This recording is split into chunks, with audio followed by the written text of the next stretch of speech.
On the evening of April 4, 1968, a rifle shot rang out across a quiet stretch of Mulberry Street in Memphis, Tennessee. People nearby froze, others ran. Within moments, a man lay motionless on the second-floor balcony of a small roadside motel. Sirens began to converge. Across the city, and soon across the country, something had irreversibly changed. The man was Martin Luther King Jr. He was 39 years old. King was in Memphis for a specific reason. He had come to support a strike by the city's sanitation workers. Most of them were black men. Weeks earlier, 2 workers had been crushed to death inside a malfunctioning garbage truck.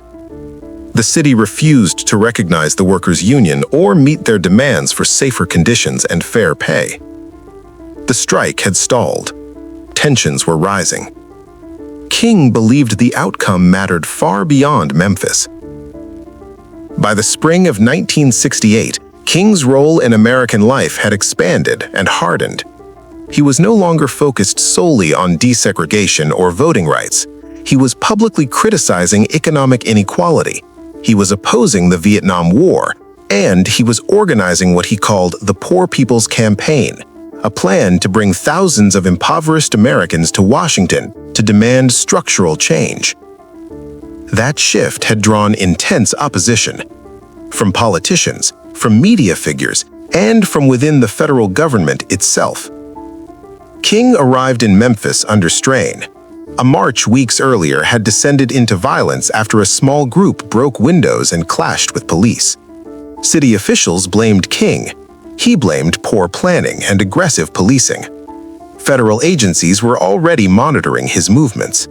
They had been for years. On the night of April 3, King addressed a crowd at Mason Temple. He spoke about uncertainty, about danger, about mortality. He acknowledged the threats against him. He spoke about having seen the promised land. The speech was recorded. At the time, it was not treated as extraordinary. Only later would it be replayed as a final statement.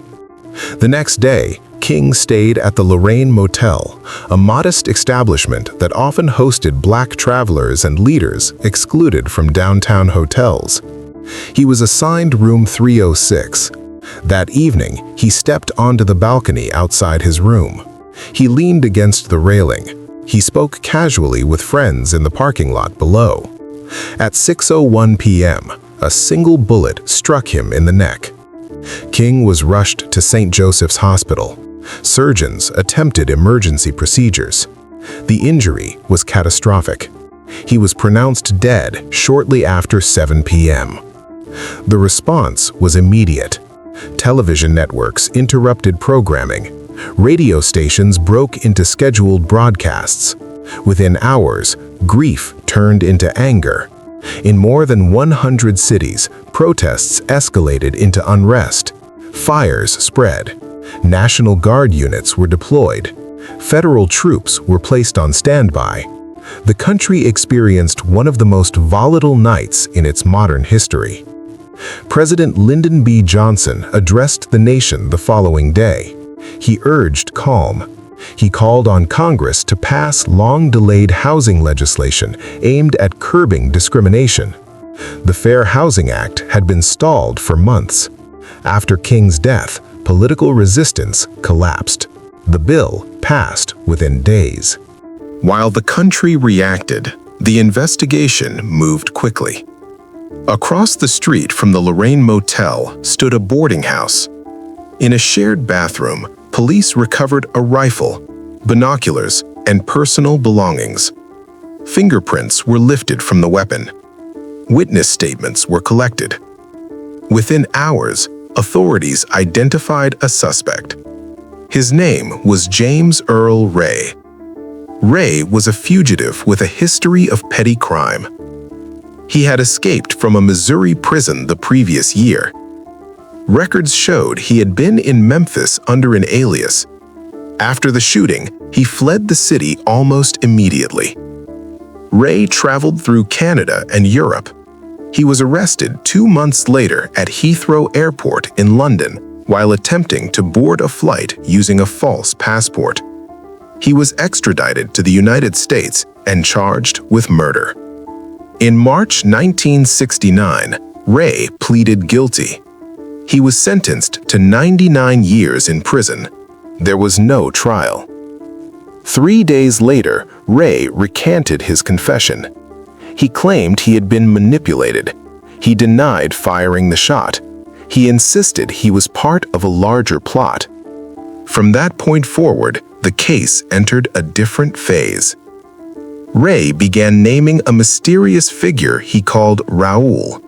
He claimed this person had directed his movements and provided the weapon. He filed repeated appeals. He requested a full trial. None were granted. The guilty plea remained in place.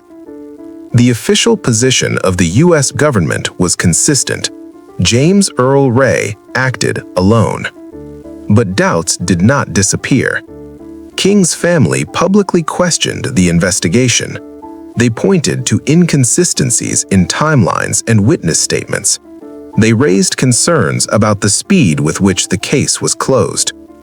Journalists revisited the evidence. Congressional committees reviewed the findings. In the late 1970s, the House Select Committee on Assassinations reopened the case. After reviewing testimony and forensic material, the committee concluded that Ray fired the fatal shot.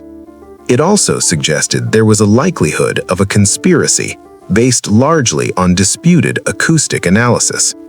The Justice Department later rejected that conclusion, citing methodological flaws. In 1999, the King family brought a civil wrongful death lawsuit. A jury found that King had been killed as the result of a conspiracy involving multiple parties.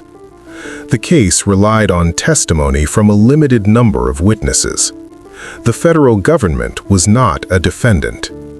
Most historians and legal scholars did not consider the verdict definitive. What is not disputed is the impact of King's death. The assassination removed a central figure committed to nonviolence at a time when many activists were questioning that strategy. It fractured the civil rights movement. Some groups turned toward more militant approaches. Others lost political momentum. The moral clarity King had provided was difficult to replace. In the immediate aftermath, King was elevated into a national symbol. His speeches were replayed. His words were memorialized.